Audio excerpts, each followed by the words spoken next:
وہ بڑا مشہور واقعہ ہے کہ جس میں رسول اللہ صلی اللہ علیہ وسلم نے فیصلہ کیا کہ میدان بدر میں کہاں پڑاؤ کیا جائے گا. تو ایک صحابی نے یہ کہا کہ یہ معاملہ آپ نے کیا وحی کی بنیاد پر کیا ہے؟ آپ نے فرمایا نہیں، میں نے تو اپنی تدبیر کی بنیاد پر یہ بات کی ہے. تو انہوں نے کہا کہ پھر ہمارے خیال میں یہ جگہ موضوع نہیں ہے، اس سے آگے کی جگہ زیادہ موضوع ہے. اسی طرح جب احزاب کا موقع ہوا تو رسول اللہ صلی اللہ علیہ وسلم نے یہ رائے قائم کی کہ اس وقت مدینے کو حملے سے بچانے کے لیے بنی غطفان کے ساتھ معاہدہ کر لیا جائے اور اس میں مدینے کا کچھ پھل بھی ان کو دے دیا جائے، یعنی اس میں ان کا حصہ قائم کر دیا جائے. لیکن انصار نے اس کو قبول نہیں کیا تو آپ نے وہ معاہدہ ختم کر دیا. تو اس لیے رسول اللہ صلی اللہ علیہ وسلم سے سارے ہی معاملات ہوتے تھے. البتہ جب آپ دین کے معاملے میں کوئی بات اجتہادی اطلاق میں بھی فرماتے ہیں تو اللہ تعالیٰ کی طرف سے اس کی تصویب ہو جاتی ہے. وہ تصویب ضروری نہیں کہ لفظاً ہو، یعنی اگر اس کی تصحیح نہیں کی گئی تو وہ ہمارے لیے ایک بے خطا چیز بن جاتی ہے. ٹھیک ہے. ہم صاحب یہ بتائیے گا کہ یہ جو عام طور پہ کہا جاتا ہے کہ مسال الخفین، یعنی اگر آپ سفر میں ہیں، کوئی تردد آپ کو لاحق ہے، اس طریقے سے وضو نہیں کر سکتے تو موزوں کے اوپر ہی آپ مسح کر لیں، کیا یہ بھی رسالت محمد صلی اللہ علیہ وسلم کا کوئی اجتہاد تھا؟ میں کوئی شبہ ہی نہیں، یہ تیمم پر قیاس کیا ہے رسول اللہ صلی اللہ علیہ وسلم نے. اسی طریقے سے قرآن مجید نے جو ہمارے سامنے قصر نماز کے بارے میں ضابطہ رکھا تھا اس کو آپ پڑھیے. اس پر خود سیدنا عمر نے سوال اٹھا دیا. اس میں تو یہ بتایا گیا تھا کہ اگر جنگ کی آپا دھاپی ہے، جنگ کی افراتفری ہے تو اس میں نماز کیسے پڑھنی ہے. اسی طرح جب آپ آیات کو پڑھتے چلے جاتے ہیں تو آخر میں ایک آیت آتی ہے کہ جس آیت کا عطف ایک مقدر جملے کے اوپر ہے. رسول اللہ صلی اللہ علیہ وسلم نے دونوں باتیں اس میں سے سمجھی، یعنی یہ بھی سمجھا کہ اصل چیز یہ فتنے کی صورتحال نہیں ہے جو جنگ میں پیش آ جاتی ہے، اصل چیز افراتفری آپا دھاپی ہے، یہ سفر میں بھی ہوتی ہے. تو سفر پر آپ نے اس کا اطلاق کر دیا.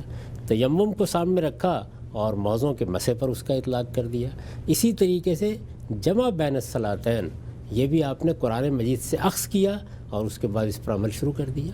تو اس کی بہت سی مثالیں ہیں کہ جہاں قرآن مجید کے اشارات آپ نے کھول دیے، کسی جگہ پہ مضمرات کو واضح کر دیا، کسی جگہ اجتہادی اطلاق کر کے دکھایا. یہ جو ہم اس پر تفصیلی بحث کر چکے ہیں کہ رسول اللہ صلی اللہ علیہ وسلم نے یہ کہا کہ صرف دو بہنوں ہی کو نہیں بلکہ بھانجی کو اور خالہ کو، بھتیجی کو اور پھوپھی کو ایک نکاح میں جمع نہیں کیا جا سکتا، یہ بھی اجتہادی اطلاق ہے. اچھا، یعنی در حقیقت جو بات قرآن نے کہی تھی اس بات میں جو بنیاد پائی جاتی تھی اس کو آپ نے سامنے رکھا اور عقلی مقتضیات کی حیثیت سے جہاں اس کا اطلاق ہوتا تھا اس کا اطلاق کر کے دکھا دیا. اسی طرح کی اور چیزیں آپ دیکھیے. اللہ تعالیٰ نے فرمایا کہ میتہ تمہارے لیے حرام ہے، یعنی مردار. رسول اللہ صلی اللہ علیہ وسلم نے یہ بتایا کہ فلاں فلاں چیزیں اگرچہ مردہ ہیں لیکن وہ اس اطلاق میں نہیں آتی. تو کسی چیز کو اطلاق سے نکال دیا، کسی چیز کو اطلاق میں شامل کر دیا اور دلیل کی بنیاد پر کیا، اسی کو اجتہاد کہتے ہیں.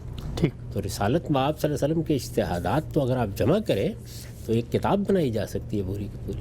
ٹھیک. ہم سب اگلا سوال جو ہے وہ اسی سے ریلیٹڈ ہے، ہمیں موصول ہوا اور عام طور پہ ہم نے دیکھا ہے آج کے دور میں بہت زیادہ اس کی ترویج کی جا رہی ہے اور کہا جا رہا ہے کہ حجامہ جو ہے وہ لوگ کروائیں، اور حجامہ جو ہے وہ ایک سنت طریقہ علاج ہے اور اس میں لازماً خدا نے کوئی نہ کوئی شفا کا پہلو رکھا ہے، اس لیے کہ رسالت محمد صلی اللہ علیہ وسلم نے خود بھی کیا، لوگوں کو انکریج بھی کیا. تو یہ جو طب نبوی ہے یا حجامہ ہے، اس طرح کے جو مختلف علاج رسول اللہ صلی اللہ علیہ وسلم کی نسبت سے حدیث کی کتابوں میں بیان ہوتے ہیں، ان کی کیا حقیقت ہے؟ ان کو ہم یہ جو پچھلی ہم نے گفتگو کی اس سے کہیں ریلیٹ بھی کر سکتے ہیں؟ اللہ کے پیغمبر اللہ کا دین پہنچانے کے لیے آئے. خود رسالت مآب صلی اللہ علیہ وسلم نے اس کو واضح کیا ہے. قرآن مجید نے جہاں آپ کا منصب بیان کیا ہے وہاں یہ بتایا ہے کہ آپ کی ذمہ داری کیا ہے، یعنی آپ کے پیش نظر مقصود کیا ہے؟ تزکیہ. ٹھیک. اس تزکیے کے لیے آپ کو کیا دیا گیا ہے؟ آپ کو قانون اور شریعت دی گئی ہے اور آپ کو وہ حکمت سکھائی گئی ہے جس کی بنیاد پر ہم ایمان و اخلاق کے مباحث کو سمجھتے ہیں. ٹھیک. یہی پورا دین ہے اور اس کے بارے میں یہ بتایا گیا ہے کہ یہ دین دینا، اس دین کو پہنچانا، اس دین پر قائم ہونا، اس دین پر لوگوں کو قائم رہنے کی تلقین کرنا، یہ اصل آپ کی ذمہ داری ہے. اس کے سوا ظاہر ہے کہ آپ کی ایک حیثیت بشری ہے، اس میں آپ بہت سے معاملات کرتے ہیں. میں نے ابھی آپ کی تدبیروں کی آپ کو مثال دی ہے. یعنی جنگ کا ایک پہلو یہ ہے کہ اللہ نے جنگ کرنے کا حکم دے دیا تو یہاں آپ مامور ہیں، لیکن اس کے لیے کیا تدبیر اختیار کرنی ہے، کہاں اسلحہ اکٹھا کرنا ہے، کیا کیا معاملات کرنے ہیں، وہ خود آپ فرما رہے ہیں کہ میں نے یہ رائے سے کیا ہے. تو اسی طرح کا معاملہ ان طبی معلومات کے بارے میں بھی ہے. آپ جب ایک معاشرے میں آنکھ کھولتے ہیں تو یہ آج کی طرح کا معاملہ نہیں ہے کہ باقاعدہ کالج قائم ہے، باقاعدہ یونیورسٹیاں قائم ہیں، ان میں سے لوگ پڑھ کے نکلتے ہیں، علم ایک باقاعدہ مہارت بن چکا ہے، اس کی کوئی خاص ڈگری دی جاتی ہے، یہ صورتحال نہیں ہے۔ اس زمانے میں وہی طب تھی جو ہمارے دیہات میں اب بھی آپ کو نظر آ جائے گی۔ یعنی بزرگ لوگ بعض واقعات بیان کر دیتے ہیں، اپنے مجربات بیان کر دیتے ہیں، ان کو کہتے بھی یہی ہے کہ ہمارے خاندان کے یہ مجربات ہیں، ہمارے ہاں بزرگوں سے یہ سنی ہوئی بات ہے۔ رسالت مآب صلی اللہ علیہ وسلم نے بھی اسی پر عمل کیا ہے، اور عام تدابیر میں یہی ہوگا۔ اس کا کوئی نبوت سے تعلق نہیں ہے، نہ ان چیزوں کو نبوت سے متعلق کر کے خدا کے پیغمبر کی ذات کو خطرے میں ڈالنا چاہیے۔ خود رسالت مآب صلی اللہ علیہ وسلم نے ایک موقع کے اوپر، جس طرح کہ مسلم کی روایت ہے اور میں نے اس کو نقل بھی کیا اپنی کتاب میزان میں، یہ وضاحت کی کہ دنیا کے معاملات میں ایک رائے قائم کرتا ہوں، اظن و ظنہ، میں ایک رائے قائم کرتا ہوں، وہ غلط بھی ہو سکتی ہے، وہ صحیح بھی ہو سکتی ہے، تم اس پر اس طرح عمل نہ کیا کرو کہ وہ دین کی بات ہے۔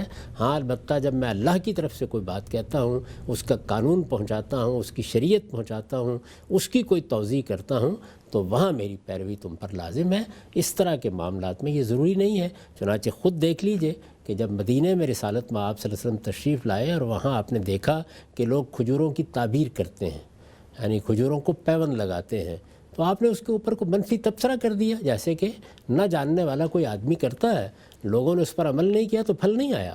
جب آپ کے سامنے معاملہ رکھا گیا تو آپ نے توجہ دلائی اور اس موقع کے اوپر کہا کہ انتم عالم و بے امور دنیاکم، تم اپنے دنیوی معاملات کو مجھ سے بہتر سمجھتے ہو۔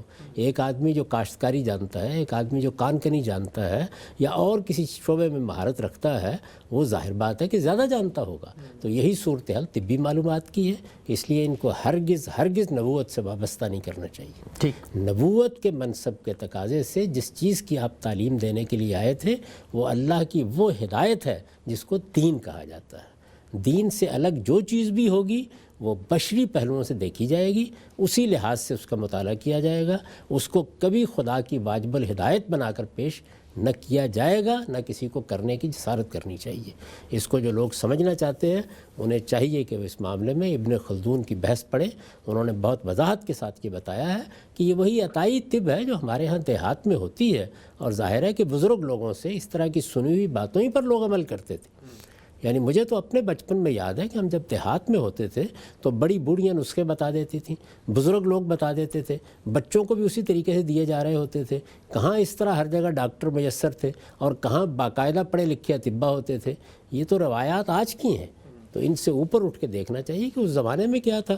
جو اس زمانے میں علاج کے طریقے تھے، میں آپ ہوتے تو ہم بھی وہی کرتے، پیغمبر تھے تو انہوں نے بھی وہی کیا۔ ٹھیک، اگر ہم سے بھی بتائیے گا کہ سیدہ عائشہ سے ایک موقع پہ باقاعدہ سوال کیا گیا ہے کہ آپ سے اتنا زیادہ جو ہیں وہ یہ نسخے کیوں منسوب کیے گئے ہیں، تو سیدہ عائشہ کا اس بارے میں کیا جواب تھا؟ انہوں نے یہ بتایا کہ رسالت مآب صلی اللہ علیہ وسلم جب بیمار ہو گئے تو اس موقع پر آپ کی عیادت کے لیے ادھر ادھر سے بے شمار لوگ آتے تھے، اور جب وہ آتے تھے تو ہر آدمی ایک نسخہ بتا رہا ہوتا تھا۔ اچھا، تو اس طرح بہت سے نسخے جمع ہو گئے۔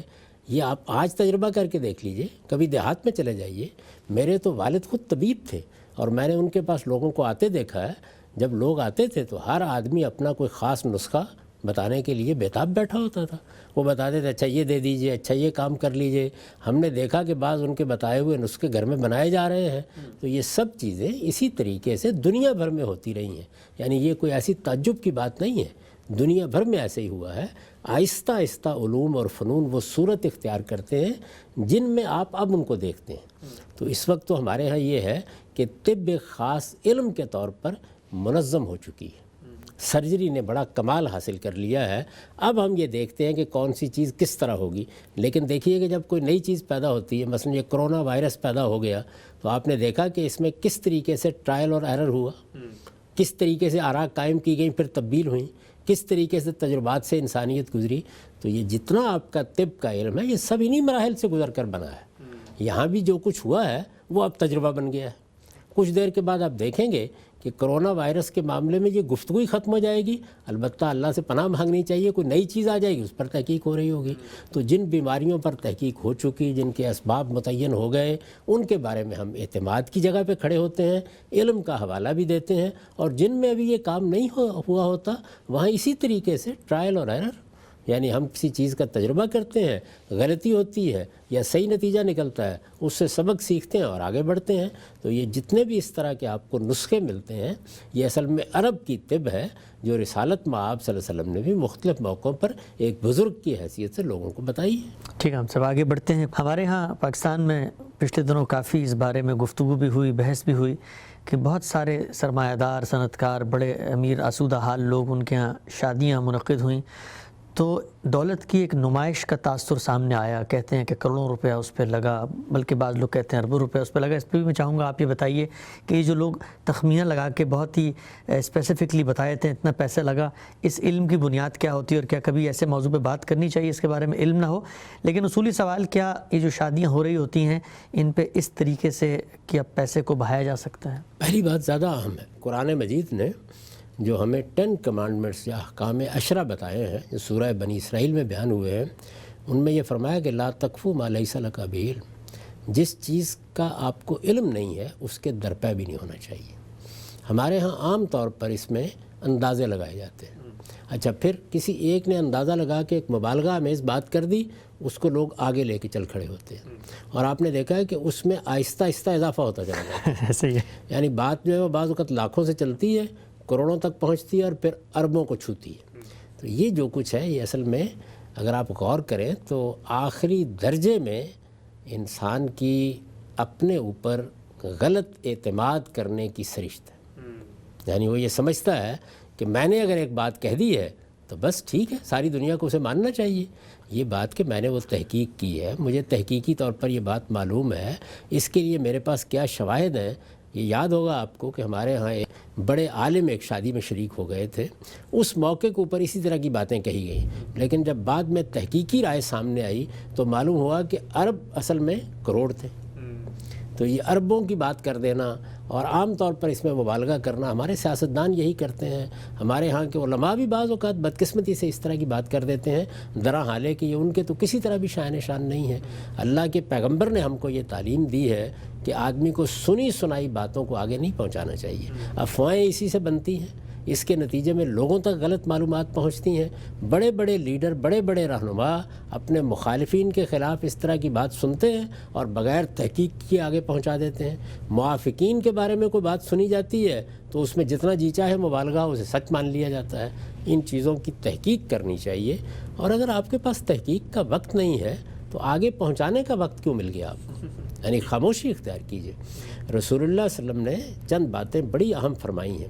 ایک تو یہ فرمایا کہ آدمی کے حسن اسلام کا ایک پہلو یہ بھی ہے کہ ترک و مالا یعنی ہے، وہ ایسی چیزوں کو چھوڑ دیتا ہے جن کا کوئی فائدہ نہیں ہوتا، یعنی جن سے کوئی آپ اعتناب برتیں نہ برتیں تو کوئی نتیجہ نہیں نکلتا، تو ان چیزوں کے آدمی درپے بھی نہ ہو، یہ تعلیم دی گئی۔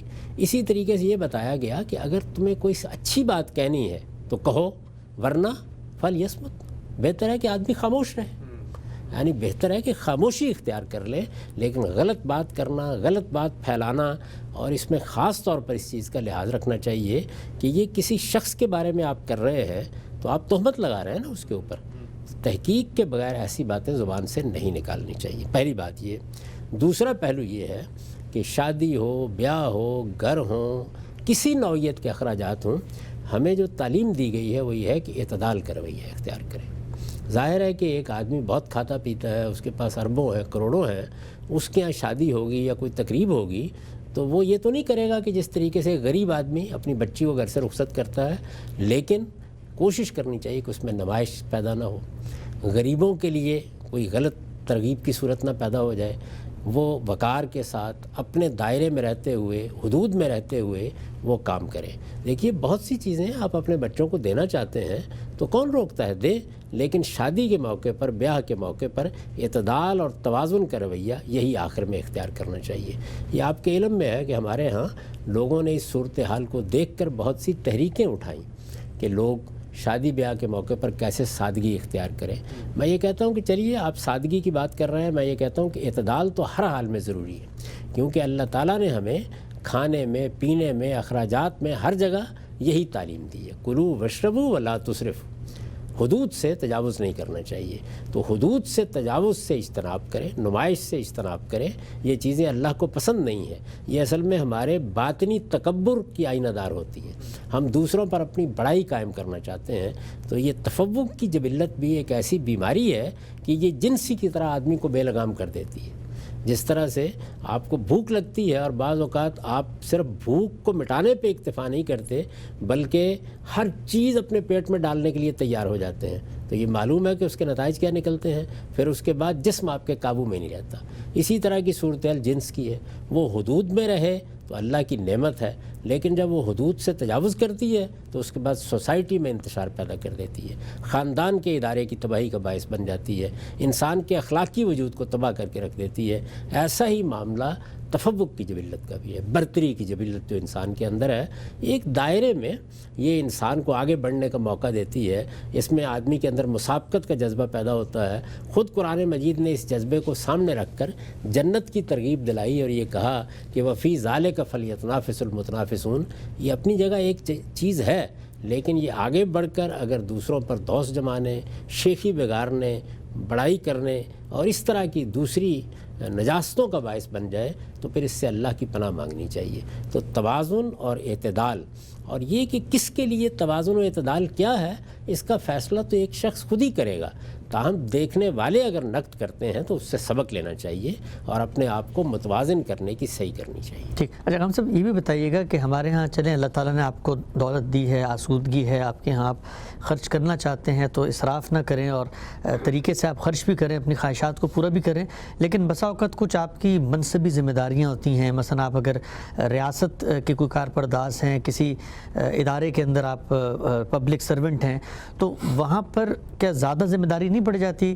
ہم نے دیکھا کہ بعض لوگ ایسے بھی تھے کہ انہوں نے جب شادیاں کی اپنے بچوں کی تو یہ اعلان کر دیا کہ ہمیں تحفہ کوئی نہ دے، اس لیے کہ سرکاری حکام ہے، ظاہری بات ہے تحفے دیں گے تو لوگ قرب بھی ان کا چاہیں گے۔ تو منصبی ذمہ داری بھی اثر انداز ہوتی ہے، انسان کے رویوں پہ ہونی چاہیے؟ سب سے بڑھ کر اثر انداز ہوتی ہے، ہونی چاہیے۔ ہمارے لیے یہی چیز ایک سنت کے طور پر قائم کی گئی ہے۔ اچھا، یعنی رسالت میں آپ صلی اللہ علیہ وسلم نے جب ذمہ داری سنبھالی تو اس موقع پر آپ نے کیا رویہ اختیار کیا؟ خلفائے راشدین جو ہمارے لیے بہترین نمونہ ہیں، انہوں نے کیا رویہ اختیار کیا؟ تو اس موقع پر ہمیں یہ تعلیم دی گئی کہ جس وقت ہم کسی ذمہ داری کے منصب پر ہوتے ہیں، جہاں لوگ ہم سے متعلق ہوتے ہیں، جہاں لوگ ہمیں نمونہ بناتے ہیں، جہاں لوگ اپنے لیڈر کی حیثیت سے دیکھتے ہیں، وہاں تو آخری درجے کا فقر اختیار کیا جائے تو یہ چیز بھی استحباب کے درجے میں آتی ہے۔ اچھا، یعنی صحابہ کرام نے جب ان کو حکومت ملی تو آخری درجے کا فقر اختیار کر لیا۔ سلطنت اہل دل، فقر ہے شاہی نہیں۔ ظاہر ہے کہ یہ چیز کیا وہ کما نہیں سکتے تھے یا ان کے پاس اسباب نہیں تھے؟ سیدنا ابوبکر صدیق تھے، سیدنا عمر تھے، سب کے ہاں اللہ تعالیٰ کا دیا بہت کچھ تھا۔ یہ معلوم ہے کہ تبوک کے موقع پر کس طرح انہوں نے مال دیا ہے، یہ کمایا تھا تو دیا تھا نا، لیکن جب ان کو ذمہ داری سنبھالنی پڑی تو وہ اپنا رہن سہن عام آدمی کے برابر لے آئے۔ تو جب آپ ذمہ داری کے منصب پر ہیں، آپ پبلک سرونٹ ہیں، آپ حکمران ہیں، آپ پارلیمنٹ میں ہیں، یعنی آپ کی حیثیت ایک پبلک کے رہنما کی ہے، وہاں آپ کو بہت احتیاط کرنی چاہیے اور آخری درجے میں ایک اچھا نمونہ لوگوں کے سامنے پیش کرنا چاہیے۔ اس میں ہرگز ایسا کوئی طریقہ اختیار نہیں کرنا چاہیے کہ جس سے لوگوں کے لیے تکلیف کی چیز بن جائے، کیونکہ لوگ تو انہی کو دیکھتے ہیں، لیڈروں کو دیکھتے ہیں، رہنماؤں کو دیکھتے ہیں، تو اس میں تو اسوہ وہ ہے کہ آپ عام آدمی کے برابر رہن سہن کو لانے کی صحیح کریں۔ ظاہر ہے کہ یہ کوئی واجب تو نہیں کیا گیا، لیکن استحباب کے درجے میں ایک بڑی پسندیدہ چیز ہے تاکہ لوگوں کے لیے ان کا لیڈر ایک نمونہ بنے اور ایک غریب آدمی بھی یہ محسوس کرے کہ میرے لیے اس کے دروازے بند نہیں ہیں۔ تو یہی چیز ہے کہ جس نے خلافت راشدہ کو خلافت راشدہ بنایا۔ ایک موقع پر جب پاکستان نیا بنا تو بہت بحث شروع ہو گئی کہ یہاں اسلامی نظام ہونا چاہیے، اسلامی نظام ہونا چاہیے۔ تو اس موقع پر کسی نے ہمارے جلیل القدر عالم مولانا ابوالکلام آزاد کے سامنے ذکر کیا کہ پاکستان میں یہ صورتحال ہے کہ لوگ اسلامی نظام چاہتے ہیں۔ تو انہوں نے کہا مجھے نہیں معلوم کہ اسلامی نظام اس کے سوا کیا ہے کہ خلفائے راشدین عام آدمی کی طرح زندگی بسر کرتے ہیں۔ سبحان اللہ۔ اصل چیز یہ ہے، اگر آپ عام آدمی کی سطح پر زندگی بسر کرنے کا حوصلہ رکھتے ہیں تو یہی در حقیقت وہ اسوہ ہے جو خلفائے راشدین نے اور پیغمبروں نے ہمارے سامنے رکھا ہے۔ آپ دیکھیے رسالت میں آپ صلی اللہ علیہ وسلم نے جب ہجرت کی ہے اور آپ مدینہ تشریف لائے ہیں، جو لوگ آپ کی مکی زندگی سے واقف ہیں وہ جانتے ہیں کہ آپ ایک متمول شخصیت کی حیثیت رکھتے تھے. آپ کے بارے میں یہ کہا جاتا تھا کہ بہترین کھانے آپ کی دعوتوں میں ہوتے ہیں. اچھا. یعنی ایسا نہیں کہ غربت سے اٹھ کے آئے تھے، لیکن جب آپ تشریف لائے تو آپ کے ساتھ لوگ آئے، آپ کی ذمہ داری بھی بالکل دوسری ہو گئی. اب آپ صرف پیغمبر ہی نہیں تھے بلکہ مدینے کی اس ریاست کے حکمران بھی تھے، اور مہاجرین کو گویا آپ نے ذمہ داری سمجھا کہ مواخات قائم کر کے لوگوں کے ساتھ رکھیں. اس کے باوجود کافی بڑی تعداد میں لوگ ایسے تھے جن کے لیے کوئی بندوبست نہیں ہو سکا. ان کے لیے مسجد نبوی میں ایک چبوترا بنا دیا گیا.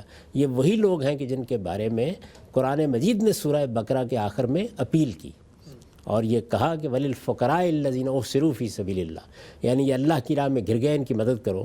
تو ان کے بارے میں ذرا پڑھیے. کئی برس تک رسول اللہ صلی اللہ علیہ وسلم نے ترجیح قائم کر رکھی تھی کہ جو کچھ بھی میسر ہوگا پہلے ان لوگوں کو دیا جائے گا، اس کے بعد میں اپنے گھر میں استعمال کروں گا. اور اس میں فقر کی یہ نوعیت بن گئی کہ بعض اوقات چولہا نہیں جلا.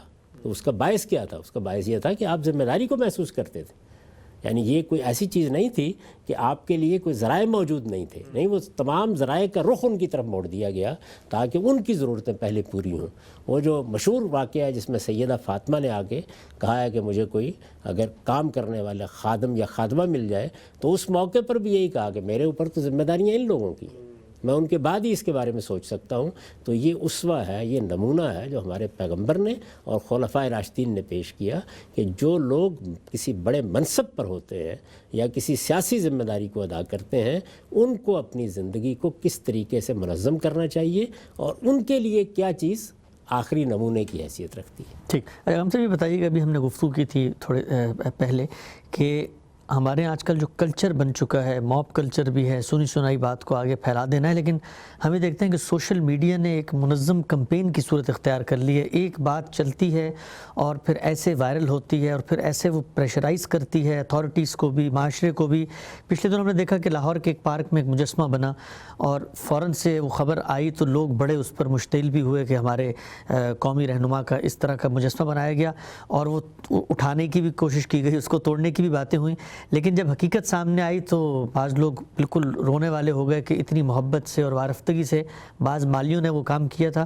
تو یہ جو ایک کلچر نیا ڈیولپ ہوا ہے سوشل میڈیا کے ذریعے چیزوں کو وائرل کر کے فوراً سے کسی چیز کو یا اتھارٹیز کو مجبور کرنا، اس کو آپ کیسے دیکھتے ہیں؟ میرے خیال میں بڑی غیر ذمہ داری کی بات ہے. اس میں بڑے حادثے ہو جاتے ہیں بعض اوقات. اگرچہ اپنی جگہ یہ چیز بہت سے مفاسد کو روکنے کا باعث بھی بنتی ہے. یعنی اس وقت یہ ہے کہ سب سے بڑا کردار سوشل میڈیا ہی کا بن کے رہ گیا ہے. چیزوں کی طرف توجہ دلانا، کسی جگہ کوئی غلط کام ہوا ہے اس کی جانب توجہ دلانا، کسی جگہ پولیس نے کوئی حدود سے تجاوز کیا ہے تو اس کے بارے میں کچھ لکھنا. تو اپنی جگہ بہت فوائد بھی سامنے آتے ہیں، تاہم یہ اتنی ہی ذمہ داری کی چیز بھی. یعنی جب آپ کے پاس قلم ہے، آپ کی بات دنیا تک پہنچ رہی ہے، آپ کے پاس زبان ہے، تو اس وقت ذمہ داری کئی گنا بڑھ جاتی ہے. یعنی اب آپ کو چاہیے کہ آپ کم سے کم اس کی تحقیق کر لیں. یہ حقیقت ہے کہ جب میں نے بھی وہ اس مجسمے کو دیکھا تو بڑا افسوس ہوا کہ یہ علامہ اقبال جیسی شخصیت کے ساتھ کیا زیادتی کی گئی ہے. لیکن جب تفصیلات معلوم ہوئی تو ان لوگوں کے اوپر بڑی محبت کا احساس بھی ہوا. یعنی اپنی طرف سے ظاہر ہے کہ اس میں یہ نہیں ہے کہ اس کو ایسے ہی رہنا چاہیے تھا، اس کی کوئی بہتر صورت ہو سکتی تھی. اس کے خلاف اگر یہ ہنگامہ نہ ہوتا اور اس طرح کی کیفیت پیدا جاتی، لیکن لوگ عام طور پہ اس کی تحقیق کرنے کی ضرورت محسوس نہیں. یعنی پتہ کر لیا جاتا کہ کیا کوئی حکومت نے اقدام کیا ہے، کیا اس معاملے میں کسی کو ذمہ داری دی گئی تھی، کیا اس معاملے کا تعلق کسی پبلک معاملے سے ہے، یا یہ کہ وہ پالی لوگ ہیں ان بیچاروں نے اپنے طور پر محبت کے اظہار کے لیے ایک کام کر ڈالا ہے. تو اب اس کو کسی سلیقے کے ساتھ بہتر کرنے کی صحیح کرنی چاہیے. تو یہ چیز اسی وقت ہوتی ہے جب کہ آپ سوچ سمجھ کر تبصرہ کرتے ہیں. اسی لیے تو ہمیں تعلیم دی گئی ہے یہ کہ چیز کی تحقیق کرو. جب تمہارے پاس کوئی خبر آئے تو فتبینوا، دیکھو خبر کیا ہے، دیکھو خبر پہنچانے والے کون ہیں، اس کے بعد اس پر تبصرہ بھی کرو اور اس کے بعد اس کے بارے میں اقدام بھی کرو. ٹھیک ہے، ہم سب کچھ مزید چیزیں بھی آپ کے سامنے رکھتے ہیں. یہ بتائیے گا کہ ہمارے ہاں اس طرح کی جب چیزیں سامنے آتی ہیں، لوگ یہ کہتے ہیں کہ پاکستان کے اندر اتنا ٹیلنٹ موجود ہے، اتنی پوٹینشل ہے لوگوں میں. تو آپ کی بھی زندگی گزری پاکستان میں، بالخصوص لاہور میں جو ایک کلچرل ثقافتی ہب بھی ہے. آپ کو بھی اندازہ ہوا کہ وہاں پر کوئی دنیا کے کوئی بہترین خطاط یا مجسمہ ساز یا اس طرح کے فائن آرٹس کے ماہرین ہماری قوم کے اندر موجود ہیں، لیکن لوگ ان سے اس طرح متعارف نہیں ہیں. سماج نے ان کو کوئی انسٹیٹیوشن بنا کر، کوئی انسٹیٹیوٹ بنا کے اپنے ہنر کو انہوں نے آگے نہیں پھیلایا. تو یہ کمی بھی آپ کو لگتا ہے ہماری سوسائٹی میں ہے؟ یعنی جس درجے میں یہ کام ہونے چاہیے وہ بدقسمتی سے ہمارے ہاں نہیں ہوئے. ہونا تو یہ چاہیے کہ کسی بھی علم، کسی بھی فن کی مہارت رکھنے والے لوگ پیدا ہوں تو ان کی قدر افزائی کی جائے۔ ظاہر ہے کہ شروع میں چیزیں پرفیکٹ نہیں ہو جاتی، ایک وقت لگتا ہے، دیکھا جاتا ہے، آدمی سیکھتا ہے، سمجھتا ہے، اچھے ادارے بنتے ہیں، ان میں تربیت پاتا ہے، اچھے لوگوں کی صحبت اٹھاتا ہے، یعنی کتنا کچھ آپ اداروں سے سیکھتے ہیں، کتنا کچھ اپنے باقاعدہ اساتذہ سے سیکھتے ہیں، اور کہیں زیادہ اس کے بعد بڑے لوگوں کی صحبت سے سیکھتے ہیں۔ ہر علم اور ہر فن میں غیر معمولی شخصیات ہوتی ہیں جن سے قرب میں لوگ سیکھ رہے ہوتے ہیں۔ یہ صحیح فرمایا آپ نے کہ اگرچہ قومی حیثیت سے ہم بہت انحطاط میں ہیں، لیکن ایسا نہیں ہے کہ ہمارے ہاں علم و فن کے ماہرین پیدا نہیں ہوتے، بہت غیر معمولی لوگ اب بھی پیدا ہوتے ہیں، اور یہ ہر قوم میں ہوتا ہے۔ کتنے لوگ ہیں، آپ امریکہ میں دیکھ لیجئے، مختلف اداروں میں کام کر رہے ہیں، پاکستان سے تعلق رکھتے ہیں، لیکن وہ اپنے فن میں، اپنے علم میں بہت ممتاز ہیں۔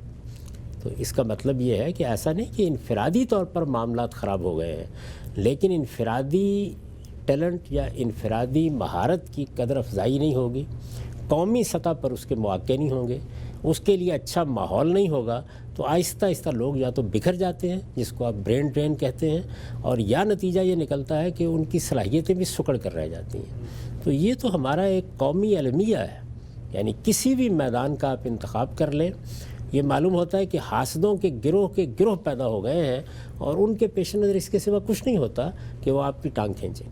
یہ بات کہ فلاں شخص میں کوئی غیر معمولی صلاحیت ہے، یہ گرد و پیش کے ماحول کو اس کی طرف متوجہ کرنے کا باعث بننی چاہیے۔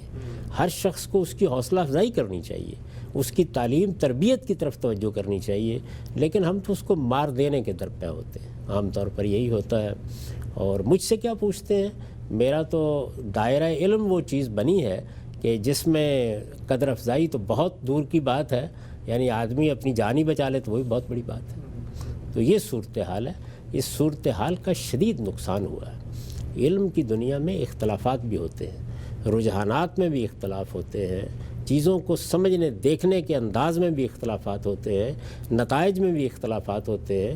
یہ دینی میں نہیں ہوتے، دنیا کے سارے علوم میں ہوتے ہیں، سائنس میں بھی ہوں گے، یہ جغرافیہ میں بھی ہوں گے، یہ سماجیات میں بھی ہوں گے، عمرانیات میں بھی ہوں گے، سب علوم میں ہوں گے۔ اسی طریقے سے جو مہارتیں پیدا ہوتی ہیں، ظاہر ہے کہ ان مہارتوں کے بھی اپنے اپنے دائرے ہیں۔ ہر آدمی جو ہے وہ صادقین نہیں ہوتا، ہر آدمی چغتائی نہیں ہوتا۔ تو اس وجہ سے اگر لوگوں کو آپ آگے بڑھائیں گے اور موقع دیں گے اس بات کا کہ وہ اپنے ٹیلنٹ کو تعمیر کریں، ان کے لیے اچھے ادارے موجود ہوں گے، حوصلہ افزائی کے مواقع ہوں گے، تو وہ قومی حیثیت سے بھی آپ کو ایک ممتاز جگہ پر لے جانے میں آپ کی مدد کریں گے۔ ہیں ہمارے ہاں ادارے، اور اچھا ماحول بھی بعض لوگوں کو مل جاتا ہے، لیکن بحثیت مجموعی اس معاملے میں ہمارے رویے بہت پستی کے رویے ہوتے ہیں۔ ٹھیک ہے، ہم سب آگے بڑھاتے ہیں سوالات کے سلسلے کو۔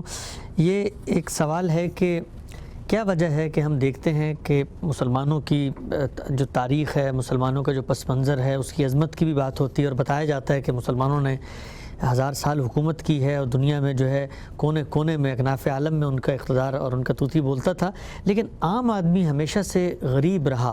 سوال یہ پوچھا ہے ای میل کے ذریعے ہم سے ایک صاحب نے کہ کیا وجہ ہے کہ مسلمانوں کے عام آدمی ہمیشہ سے غربت اور یہ جو قسم پرسی کی صورتحال ہوتی ہے اس کے تحت ہی رہے، اس کی کیا وجہ ہے؟ یہ ایسی کوئی تعمیمی بات تو نہیں ہے، یعنی خلفائے راشدین کے زمانے میں تو ہم کو معلوم ہے کہ ایسی نوبت آ گئی تھی، اور خود رسالت مآب صلی اللہ علیہ وسلم نے اس کی پیشین گوئی بھی کی تھی کہ لوگ چاہیں گے کہ وہ زکوٰۃ دیں، لیکن ان کو لینے والا نہیں ملے گا۔ بنو امیہ کے زمانے میں بھی عام آدمی کی بہبود کے جو واقعات ہیں وہ بڑے غیر معمولی ہیں۔ ظاہر ہے کہ اس وقت کا تمدن جس طرح کا تھا، آج کے زمانے کی طریقے کی نوعیت تو نہیں تھی۔ اسی طرح سے بنو عباس کا بھی ایک دور بہت رفاہیت کا دور رہا ہے، اور اس میں اگر آپ تاریخ کے اندر جا کر دیکھیں تو آپ کو عام آدمی کی بہتری کی بھی بہت سی چیزیں ملیں گی۔ اچھا، اس معاملے میں جو چیز بہت انتہا پر پہنچی وہ تو ہسپانیہ میں پہنچی، یعنی وہاں شہری تعمیر بھی بہت بہتر طریقے سے ہوئی، شہری ضروریات بھی عام آدمی کے لیے پہنچانے کا اہتمام کیا گیا۔ تو مختلف ادوار رہے ہیں، اس میں شبہ نہیں ہے کہ اس کے بعد پھر آہستہ آہستہ انحطاط اور زوال پیدا ہوا ہے۔ یعنی ایک پہلے 500 سال ہیں، اور اس کے بعد وہ 500-700 سال ہیں کہ جو اب ہم جن کے نتائج دیکھ رہے ہیں، اس میں یہ چیزیں زیادہ تر نظر انداز ہوئیں۔ یعنی بادشاہوں نے بھی تعلیمی بڑے ادارے بنانے کی طرف توجہ نہیں کی، بڑی یونیورسٹیاں بنانے کی طرف توجہ نہیں کی، اسی طریقے سے شہروں کی تعمیر کرنی۔ اصل میں جب آپ شہروں کو تعمیر کرتے ہیں تو آپ سہولتوں کو عام آدمی تک پہنچانے کا باعث بن جاتے ہیں، یعنی اس کے لیے بھی رہنے کی جگہ، باہر نکلنے کی جگہ، کوئی پارک ہے، کوئی چلنے کی جگہ ہے، کوئی بچوں کے کھیلنے کی جگہ ہے، وہ بہت بہتر ہونا شروع ہو جاتی ہیں۔ تو شہروں کو کس درجے میں تعمیر ہونا چاہیے اور شہری زندگی کو کس طریقے سے عام آدمی کے لیے سہولتوں کا باعث بننا چاہیے، اس طرف رجحان آہستہ آہستہ ختم ہو گیا۔ تو جب پھر مغربی اقوام آئیں تو ان کے ہاں یہ چیزیں بہت ڈیولپ ہو چکی ہوئی تھیں، اس وقت بھی ظاہر ہے کہ وہ اس معاملے میں بہت آگے ہیں، تو ان کے مقابل میں جب ہم دیکھتے ہیں تو بہت پستی میں اپنے آپ کو دیکھتے ہیں۔ ٹھیک، تو یہ بتائیے کہ ہم سے ہندوستان کے اندر جو مثلا یہ سہولیات آئی ہیں، ہم دیکھتے ہیں مغل امپائر زیادہ تر تو وہ مقبرے بنا رہے ہیں اور مزارات بنا رہے ہیں، لیکن مغربی تہذیب کو اگر آپ دیکھیں تو جب وہ آئے ہیں، اگرچہ ان کے زیر نگیں علاقے ہیں، یہاں پر بھی انہوں نے عام آدمی کی بہبود کے لیے ٹرینیں ہیں اور اس طرح کے جو ڈرینیج سسٹمز ہیں ان کو بنایا۔ تو یہ کیا قومی مزاج کا فرق ہے دو سویلائزیشن میں؟ وہاں یہ کیسے پیدا ہو گیا؟ نہیں، یہاں پر جو رینیسنس ہوا اور جس میں جو اوپر کی قوتیں تھیں وہ آہستہ آہستہ بےمانی ہو گئیں، اور اس کے بعد خود عام آدمی کیا ہے، عام آدمی کو کیسی آزادی میسر ہونی چاہیے، اس کی سہولتوں کی نوعیت کیا ہے۔ تو انقلاب فرانس کے بعد رینیسنس کے نتیجے میں اسی طرح سے جو انقلابات آئے تو اس میں خاص فکر پیدا ہوا، اس فکر میں نوعیت تبدیل ہوئی، اور ان کے ہاں وہ بہت پہلے سے تبدیل ہونا شروع ہو گئی تھی۔ یعنی ہمارے ہاں جس وقت انحطاط تک بات پہنچ رہی تھی، ان کے ہاں وہی زمانہ اگر آپ دیکھیے تو عروج کی طرف بڑھنے کا زمانہ ہے۔ اسی کے نتائج اور اسی کے مختلف پہلو آپ دیکھ رہے ہیں۔ ہمارے ہاں سے مراد کیا ہے؟ یعنی جب ہم یہ بات کرتے ہیں تو اس میں لفظ مسلمان زیر بحث آ جاتا ہے۔ یہ اصل میں مختلف اقوام ہے، یعنی عرب اقوام ہے، اسی طرح عثمانی ترک ہیں، یعنی یہ مختلف اقوام ہیں۔ انہوں نے اسلام بھی قبول کر لیا۔ آج اگر مغربی اقوام اسلام قبول کر لیں تو ظاہر ہے کہ وہ بھی یہی کہیں گے نا کہ ہم اس موقع کے اوپر۔ تو یہ ہم جب بولتے ہیں لفظ تو اس کو ان اقوام کے لحاظ سے دیکھنا چاہیے، اس کا مذہب سے کوئی تعلق نہیں ہے۔ یعنی کوئی بھی قوم جو کسی مذہب کو ماننے والی ہے وہ اگر اپنے حدود سے متجاوز ہو گئی ہے، اس نے اپنے آپ کو پستی میں ڈال لیا ہے، وہ اگر اپنی تعلیم تربیت کا اچھا اہتمام نہیں کر رہی، اس کے ہاں لیڈرشپ کے مقاصد اگر وہ نہیں رہے جو عوامی بہبود کے مقاصد ہوتے ہیں، تو ظاہر ہے کہ اس کے نتائج نکلیں گے۔ تو ہمارے ہاں بھی یہ جو آخری 500-700 سال ہیں یہ انحطاط کے سال ہیں، ان میں بھی بہتر صورت ملتی ہے۔ مثلا شیر شاہ سوری کو آپ دیکھیے کہ اس نے ہندوستان میں کس طرح سے سڑکیں بنائیں، کس طرح سے شاہراہیں تعمیر کیں، کس طریقے سے مسافروں کے لیے اہتمام کیا۔ تو بہت سے اس طرح کے کام بھی بعض حکمرانوں نے کیے، لیکن یہ باقاعدہ ہماری تہذیبی روایت نہیں بن سکے۔ بعد میں بھی مغلوں نے اس پر کوئی زیادہ توجہ نہیں دی۔ آپ اگر جہانگیر کی تسک پڑھیے تو یہ معلوم ہوتا ہے کہ وہ کشمیر جاتے ہیں اور سفر بھی کرتے ہیں اور دیکھتے ہیں کہ اس میں رستے میں کیا مسائل ہوتے ہیں۔ تو بادشاہ سلامت کے لیے تو سارا اہتمام ہو جائے گا، لیکن یہ کہ عام آدمی کے لیے سوچنا چاہیے کہ سڑکیں بنائی جائیں، پل تعمیر کیے جائیں، اس کے لیے سہولتیں پیدا کی جائیں، یہ زیادہ توجہ کی چیز نہیں رہی۔ بادشاہوں کے لیے تو باغات بھی بن جاتے تھے اور سب چیزیں بھی ہوتی تھیں۔ تو انحطاط کا زمانہ ایک دن میں نہیں آتا قوموں کے اوپر، اس میں ہمیشہ ہی کئی صدیوں کی تاریخ ہوتی ہے۔ اس وقت بھی اگر آپ دیکھیں تو جن قوموں کے اندر کچھ بیداری پیدا ہوئی اور اچھی لیڈرشپ آ گئی، جیسے ملیشیا ہے، جیسے اب انڈونیشیا بھی یہ سفر طے کر رہا ہے، ترکی کا معاملہ بھی ہے، تو وہاں پر بہت بہتری آپ دیکھتے ہیں، وہاں شہری سہولتیں بھی آئی ہیں، وہاں لوگوں کے لیے حالات بھی اچھے ہوئے ہیں۔ اور جہاں پر یہ چیز ابھی نہیں پیدا ہوئی وہاں ہم یہ دیکھتے ہیں کہ شہر اس طرح نظر نہیں آتے جس طرح کے مغربی اقوام کے شہروں کو آپ دیکھنے کے عادی ہیں۔ ٹھیک ہے، ہم سب آگے بڑھتے ہیں، کچھ مزید سوالات ہیں۔ ایک صاحب نے پوچھا ہے کہ آج کل آپ جانتے ہیں کہ امیگریشن لاز میں بڑی سختی ہے، تو غیر قانونی طور پر بغیر ویزے کے کسی ملک میں رہنا، اور پھر جب آپ بغیر ویزے کے رہتے ہیں تو کچھ انڈر کورس کام بھی کرتے ہیں، ان سے آپ کی کمائی بھی ہوتی ہے، تو رہنا اور کمانا دینی لحاظ سے کیا حکم ہو اس میں؟ یہ جب بھی آپ قانون کی خلاف ورزی کرتے ہیں تو آپ ایک جرم کا ارتکاب کرتے ہیں، اور مسلمان کے یہ بالکل شان نشان نہیں ہے۔ جو کچھ بھی آپ کو کرنا ہے قانون کے مطابق کرنا ہے۔ قانون غلط بھی ہوتے ہیں، مطلب میں اصولی طور پر یہ سمجھتا ہوں کہ انسانوں کی نقل مکانی پر چند ضروری پابندیوں کے سوا کوئی پابندی نہیں ہونی چاہیے۔ ظاہر ہے کسی نے جرم کا ارتکاب کیا ہے، وہ اپنے ملک سے جرم کر کے بھاگ رہا ہے، وہ ایک الگ چیز ہے، لیکن اگر کوئی شخص اپنے حالات کی وجہ سے یا اپنے معاملات کو بہتر کرنے کے لیے یا ویسے ہی اپنے شوق سے دنیا کے کسی دوسرے خطے میں جا کے آباد ہونا چاہتا ہے تو یہ اس کا بنیادی انسانی حق ہے کہ اس پر کوئی پابندی نہ لگائی جائے. یہ خدا کی زمین ہے اور اس کو کھلا رہنا چاہیے. یہ اپنی جگہ ایک الگ بات ہے، لیکن یہ بات ابھی مانی تو نہیں گئی. جب یہ مانی نہیں گئی اور دنیا میں اس میں کچھ قوانین ہیں تو پھر ملک اپنا ہو یا باہر کا، ہر حال میں قانون کی پابندی کرنی چاہیے. قانون کی خلاف ورزی آپ کے اندر بے شمار اخلاقی برائیاں کر دیتی ہے. جب انسان قانون کی خلاف ورزی کرتا ہے تو جھوٹ بولتا ہے، دھوکہ دیتا ہے، طرح طرح کے ایسے کام کرتا ہے کہ جن کاموں کے نتیجے میں اس کی اپنی شخصیت مسخ ہو جاتی ہے، اس کے اپنے ضمیر کو بھی اسے مردہ کر دینا پڑتا ہے. تو یہ کوئی آخری درجے کی خرابی ہے جس کا اگر آدمی احساس کر لے تو وہ کبھی اس طرف نہیں دیکھتا.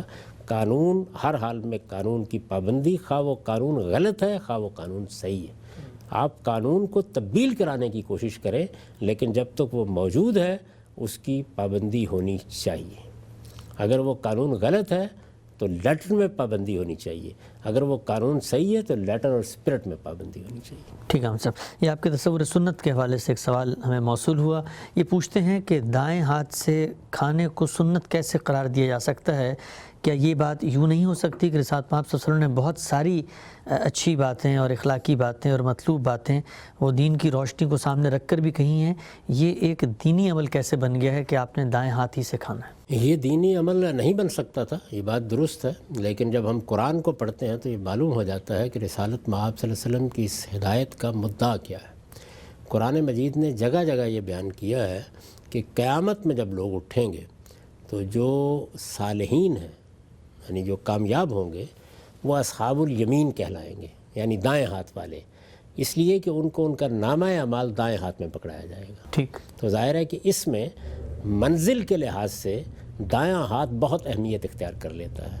تو رسول اللہ صلی اللہ علیہ وسلم نے اسی چیز کو سامنے رکھ کر لوگوں کو تلقین کی تاکہ کھاتے ہوئے پیتے ہوئے، یہ ظاہر ہے کہ روزمرہ کا کام ہے، تو انہیں یاد رہے کہ انہیں وہ اعمال کرنے ہیں جس کے نتیجے میں ان کا نامہ اعمال ان کے دائیں ہاتھ میں پکڑایا جائے. تو اس کی سمبولک یا علامتی حیثیت بہت غیر معمولی ہے، اور جب یہ آخرت کے ساتھ متعلق ہو جاتا ہے تو دین بن جاتا ہے. اچھا. تو ہم سے بھی بتائیے گا کہ مثلا یہ جب رسالت پاک صلی اللہ علیہ وسلم نے تلقین فرمائی ہے تو اب اس کی نوعیت کیا ہے؟ کیا مسلمانوں پر یہ لازم ہے کہ جو بھی وہ کام کریں گے دائیں ہاتھ سے کریں گے؟ یہ سب استحباب کی چیزیں ہیں، آداب کی چیزیں ہیں، یعنی ان میں پسندیدہ یہ چیزیں سمجھی جاتی ہیں. کسی چیز کو فرض کر دیا گیا، واجب کر دیا گیا، اس کے لیے صریح دلائل چاہیے ہوتے ہیں. وہ اگر موجود نہ ہوں تو دین میں تمام چیزیں مشروع سمجھی جائیں گی، اور زیادہ سے زیادہ ہم یہ کہیں گے کہ یہ استحباب کی چیز ہے. تو جتنی چیزیں بھی یہ آداب کی نوعیت کی بتائی گئی ہیں، بلکہ آپ میری کتاب میزان میں اگر رسوم و آداب کا باب دیکھیں گے تو چند چیزوں کو چھوڑ کر جن کے بارے میں قرآن نے بیان کر دیا کہ وہ لازم ہیں، باقی سب کی سب چیزیں مستحبات ہیں، یعنی پسندیدہ چیزیں ہیں.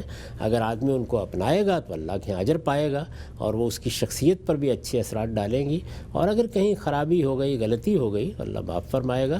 وہ اس طریقے سے فرض و واجب نہیں ہوتے. ٹھیک ہے. ہم سب کچھ اور سوالات لے لیتے ہیں. سوال پوچھا ہے کہ سیدنا آدم علیہ السلام کس کے لیے پیغام لے کر آئے تھے؟ عام طور پر یہ کہا جاتا ہے کہ انبیاء اپنی قوموں کی طرف پیغام لے کر آتے ہیں، لیکن وہ تھے ہی پہلے انسان، پہلے دنیا کے باشندے، تو پھر ان کو نبوت کیوں دی گئی؟ وہ کس کے لیے پیغام لے کر آئے؟ ہر نبی جو دنیا میں آتا ہے وہ سب سے پہلے تو اپنے لیے پیغام حاصل کرتا ہے. آمن الرسول بما انزل الیہ. اس کے بعد یہ ہے کہ وہ اپنی اولاد کو پیغام پہنچاتا ہے. تو اگر قوم ہو تو پھر اسے قوم کی طرف مبعوث کر دیا جاتا ہے. اگر آپ دیکھیں تو خود سیدنا ابراہیم علیہ السلام کے بعد جب نبوت کا دوسرا دور شروع ہوا تو اس میں خود سیدنا ابراہیم جب اپنی قوم سے ہجرت کر کے آ گئے، اس کے بعد ان کے بیٹے اسحاق، ان کے بیٹے یعقوب، ان کے بیٹے یوسف، یہ سب کے سب کیا ہیں؟ جو ان کی اپنی اولاد ہے اس کو ایک دین کو ماننے سمجھنے والی امت کی حیثیت سے تشکیل دے رہے ہیں. تو اس وقت وہ ظاہر ہے کہ انہی کی طرف مبعوث ہیں.